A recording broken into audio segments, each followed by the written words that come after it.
Welcome back. I hope you're liking the series so far, and today we're gonna explain a bit more in detail how Bonk works. Now I think Baby did a great job explaining the basics of Bonk and how it works. However, there are two things very important to mention. First of all, there are two ways of making Bonk. The first one is by doing jump swipe, which is jumping and then doing tail swipe after bonking, and you repeat this over and over to gain height. And the other one is swipe jump, which instead of starting with jump, you start with tail swipe. This one's actually a bit better because you don't have to wait for the jump to fully complete to go up. However, take in mind that it's a bit inconsistent. And the final variation of Bonk is to go back and forth against the wall. Now this isn't very useful, and in fact this doesn't have a name, but it's a good alternative to neutral Bonk if you feel uncomfortable doing it.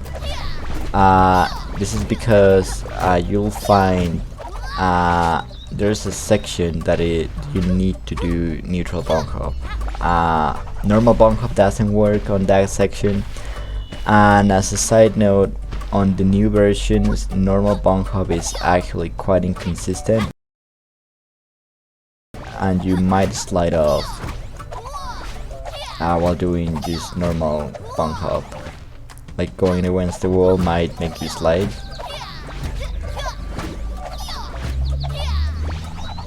It's not happening, but just take that in mind.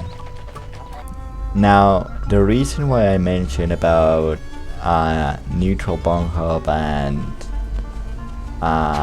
normal Bonk is because, as I already mentioned, and I want to repeat that again, normal Bonk, which is keeping the stick going towards the wall, is extremely inconsistent on the new versions, which is every platform but Switch. But another thing is that in 80% we do, or you might do, because it's an easier strat, and we'll be talking more about that when we get to Hunting Hub 80%. But for now, there's something called HH Skip, which allows us to bonk up this mountain, and I'm doing neutral bonk here, which allows me to bonk up normally. But if I were to hold the stick towards the wall, as you can see, I start sliding. Can become extremely problematic because if you're sliding to the side, you will keep sliding to the side and lose height. And if you touch the water, you lose even more time.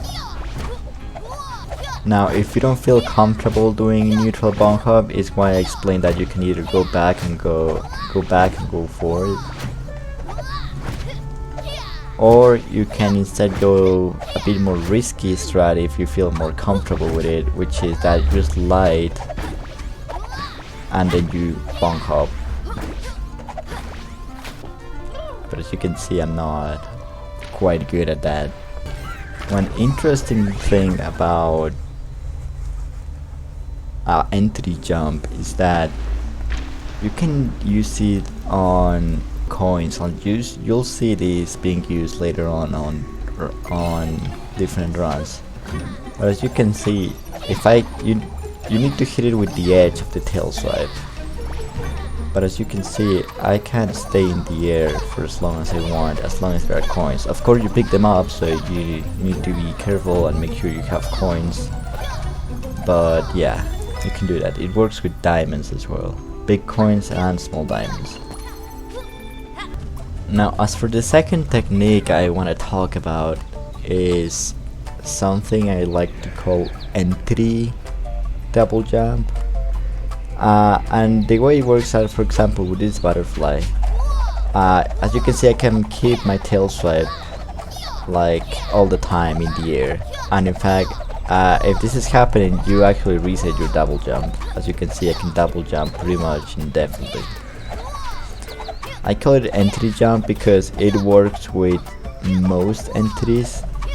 The ones that does not work with are friendly NPCs. As you can see, I do not stay in the air. and objects that you can grab because they don't have a hitbox per se. Now take in mind the pickable objects need to be ones that don't have the Y button on it. For example, this frog, I think it's the only example of a grabbable object that you automatically pick by being close to it.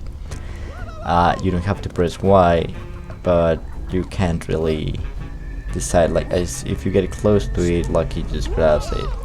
And this one does have the infinite jump mechanic that I mentioned.